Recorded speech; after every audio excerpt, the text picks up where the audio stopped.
سودی رقم سے کاروبار حلال ہوگا یا نہیں؟ عمر صاحب امریکہ سے پوچھتے ہیں، میرے قریبی رشتہ دار امریکہ میں سودی بینک میں کام کرتے ہیں، ہم نے انہیں سمجھایا کہ وہ گھر کا جو سودا سلف لیتے ہیں وہ حرام ہوتا ہے، انہیں شاید سمجھ میں آ گیا تو اب وہ یہ کرتے ہیں کہ اپنی آمدن سے کچھ سستی چیزیں خرید کر اسے بیچتے ہیں، اس سے جو رقم ملتی ہے اس سے وہ گھر کا سودا خریدتے ہیں، اس طرح گھر کے ایک کمرے کو کرائے پر دیا ہے اور اس کرائے کے پیسوں سے گھر کا سامان خریدتے ہیں، کیا یہ دونوں طرح کی آمدن ان کے لیے حلال ہوگی یا نہیں؟ جناب آپ کے دوست کو آپ نے سمجھایا، چلیں خیر اتنا تو عمل کیا کہ وہ آمدن سے کچھ سستی چیزیں خریدنے لگے، لیکن مسئلہ یہ ہے کہ اگر وہ سودی بینک میں جاب کرتے ہیں اور سود سے ریلیٹڈ کوئی کام کرتے ہیں، یعنی ایسا کوئی کام جس میں کسی نہ کسی درجے میں سودی معاملہ لکھنا پڑ رہا ہے یا سودی معاملے پر گواہ بننا پڑ رہا ہے یا سود کا سارا کام انہوں نے سنبھالا ہوا ہے، تو پھر ایسا کام حرام ہے اور اس کی ارننگ بھی حرام ہے۔ تو جب ارننگ حرام ہے تو اس ارننگ سے اگر وہ کچھ چیزیں خرید کر بیچتے ہیں تو اس کا نفع بھی حلال نہیں ہے ان کے لیے، کیونکہ وہ چیزیں بھی تو انہوں نے سودی ارننگ سے خریدی ہیں نا، تو جب سودی ارننگ سے چیزیں خریدی ہیں تو وہ آگے اس پہ بھی پروفٹ نہیں لے سکتے۔ اور گھر کا کمرہ جو انہوں نے کرائے پر دیا ہے تو اگر وہ گھر بھی سودی ارننگ ہی سے بنایا ہے تو پھر اس کا کرائے سے آنے والا پروفٹ بھی حلال نہیں ہے، تو بہتر یہ ہے ہاں اگر کسی اور طرح سے بنایا ہے وہ گھر تو پھر اس کا ارننگ حلال ہوگی ان کی۔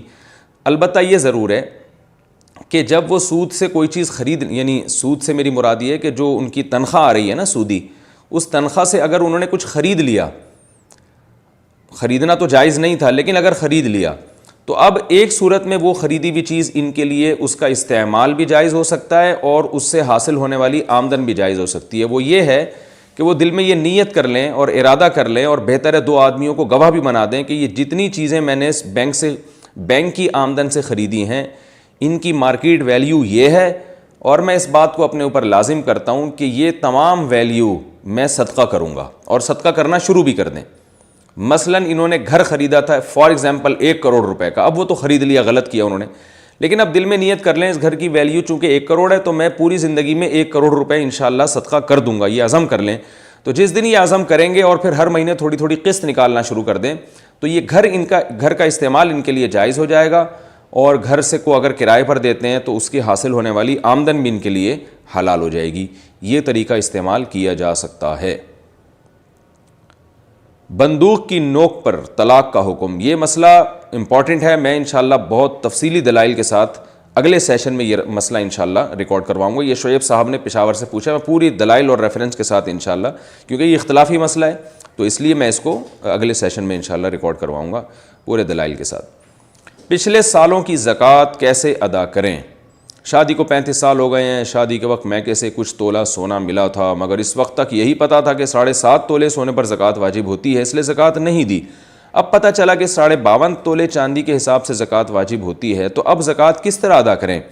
جبکہ یہ بھی پتہ نہیں کہ سونے کے ساتھ کچھ نقد رقم ساتھ تھی یا نہیں، کیونکہ خرچہ شوہر کے پاس ہوتا ہے، اس بارے میں رہنمائی فرمائیں۔ بنت عبداللہ کراچی سے۔ دیکھیے اکثر سونے کے ساتھ کچھ نہ کچھ رقم ہوتی ہے، تو اس لیے 52.5 تولے چاندی کے حساب سے زکوٰۃ واجب ہو جاتی ہے، اور زکوٰۃ میں احتیاط کا پہلو اس کو بہرحال ترجیح دینی چاہیے۔ تو آپ احتیاطاً جتنے سال آپ کے پاس سونا رہا ہے تمام سالوں کی زکوٰۃ ادا کریں، تو یہ آپ پر لازم ہے، اور یہ اتنا مشکل نہیں ہے، یکمشت ادا کرنا ضروری نہیں ہے، آپ قسطوں میں تھوڑی تھوڑی کر کے بھی زکوٰۃ ادا کر سکتی ہیں۔ سسرال میں نامحرم ہوں تو علیحدگی کا مطالبہ کیسا ہے؟ میری بیٹی کا شوہر بھی صبح کام پر جاتا ہے اور شام کو آتا ہے، میری بیٹی اپنے کمرے میں ہی رہتی ہے۔ بڑی لمبی رپورٹ پیش کی ہے جی آپ نے۔ جب اس کی بیٹی اسکول سے آتی ہے تو وہ باہر آتی ہے، میری بیٹی الگ ہونا چاہتی ہے، تو کیا اس کا الگ ہونا صحیح ہے یا نہیں؟ ارے بھائی یہ تو آپ نے پوری رپورٹ پیش کر دی ہے، کون کب کتنے بجے کہاں سے نکلتا ہے کدھر جاتا ہے، اتنی رپورٹیں تو آج کل پولیس کے پاس بھی نہیں ہوتی۔ خیر وہ ایک گھر سے 1-2 بجے نکلتا ہے، میں تو بھول گیا کون کیا کرتا تھا کس وقت۔ تو دیکھیں اگر کوئی خطرہ ہے، جوان دیور گھر میں موجود ہیں اور خدا نخواستہ ان سے خطرہ ہے شوہر کی غیر موجودگی میں، پھر تو الگ کر دینا چاہیے، ورنہ نارملی تو سب گھروں میں یہی ہوتا ہے جوائنٹ فیملی میں تو شوہر کوئی ایسا تو نہیں ہے نا کہ بالکل ہی ملک سے باہر گیا ہوا ہے, تو نگرانی تو ہوتی ہے. تو یہ ایسا معاملہ ہے کہ جو پرسنل معاملہ ہے میرا خیال ہے, تو اس میں آپ خود فیصلہ کریں اور حالات دیکھ کے آپ کی بچی بھی خود فیصلہ کرے. تو اس بارے میں کوئی رائے دے نہیں سکتا, یہ خود فیصلہ کریں آپ, بلکہ اپنے کسی قریبی رشتہ دار کو بٹھا کے جو آپ کے گھر کے حالات بہت اچھی طرح جانتے ہوں, یا کوئی یہ جانتے ہوں کہ کوئی خطرہ ہے یا نہیں ہے, کیونکہ شوہر ملک سے باہر نہیں ہے تو سفر صبح آفس تو سارے ہی میاں جاتے ہیں, وہ جو نہ جائیں تو ان کے بارے میں ہونا چاہیے کہ یہ کیا کریں ایسے میاں کا, اور شام کو آ بھی جاتے ہیں گھر پہ. والد کی وراثت کا حصہ پیسوں میں ہوگا یا گھر میں؟ میرے ابو کی 2002 عیسوی میں ریٹائرمنٹ ہوئی تھی. ریٹائرمنٹ کے پیسوں سے انہوں نے زمین خرید کر گھر بنا لیا تھا اور وہ سارے پیسے خرچ ہو گئے تھے. اس کے بعد 2010 میں ابو کا انتقال ہوا. اب میرے بھائی ہمیں ابو کی وراثت میں سے حصہ دینا چاہتے ہیں. بڑے نیک بھائی ہیں بھائی ماشاءاللہ. تو ہماری وراثت کس طرح تقسیم ہوگی؟ ابو کو جو ریٹائرمنٹ کے پیسے ملے تھے اس کے حساب سے ہوگی یا گھر جو ابو چھوڑ کر گئے ہیں اس میں ہمارا حصہ ہوگا؟ مسز حسین انڈیا سے. بھائی جو گھر ابو چھوڑ کر گئے ہیں نا اس میں حصہ ہوگا, وہ پیسوں کے حساب سے نہیں وراثت ہوگی. جو انتقال کے وقت جو پراپرٹی ابو کے پاس تھی, پیسے اور پراپرٹی جو بن چکی تھی, اس میں پراپرٹی میں حصہ ہوگا آپ کا. اگر پراپرٹی کی ویلیو بڑھ گئی ہے تو حصہ بھی بڑھ گیا, پراپرٹی کی ویلیو کم ہو گئی ہے تو حصہ بھی کم ہو گیا. شادی کے موقع پر تصاویر کا رواج کیسا ہے؟ مصباح ایمان امریکہ سے پوچھتی ہیں, کیا شادی کی تصاویر لینا جائز ہے یا نہیں؟ ڈیجیٹل تصویر کے بارے میں آپ کا کلپ موجود ہے, لیکن اس میں آپ نے یہ وضاحت نہیں فرمائی کہ اس کا استعمال کس حد تک جائز ہے. ڈیجیٹل تصویر بہت سے علماء کے نزدیک تصویر میں داخل نہیں ہے, اس پر دلائل سے بیان بہت دفعہ ہو چکا ہے. البتہ شادی بیاہ میں جو تصویریں لی جاتی ہیں اس میں لڑکیوں کی تصویریں لینا ٹھیک نہیں ہے. وہ بن ٹھن کے آئی ہوئی ہوتی ہیں, بے پردگی ہوتی ہے, وہ تصویریں محفوظ ہو جاتی ہیں, کوئی بھی لے کے فیس بک پہ ڈال سکتا ہے, اپلوڈ کر سکتا ہے. تو عورت کو تو پردہ کرنے کا حکم ہے, بے پردگی کی اجازت نہیں ہے.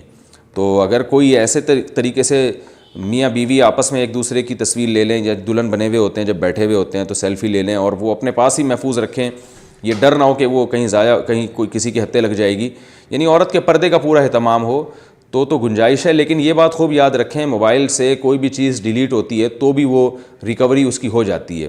بہت سارے ایسے کیسز ہیں کہ موبائل شاپ والوں نے یا جس نے موبائل خریدا اس نے ڈیٹا ریکور کروا کے وہ تصویریں نکال لیں. تو بہرحال خواتین کی تصویریں کا معاملہ جو ہے بہت ڈینجرس ہے. خواتین کو چاہیے اپنی تصویریں نہ لیا کریں, اللہ تعالیٰ نے ان کو پردے کا حکم دیا ہے.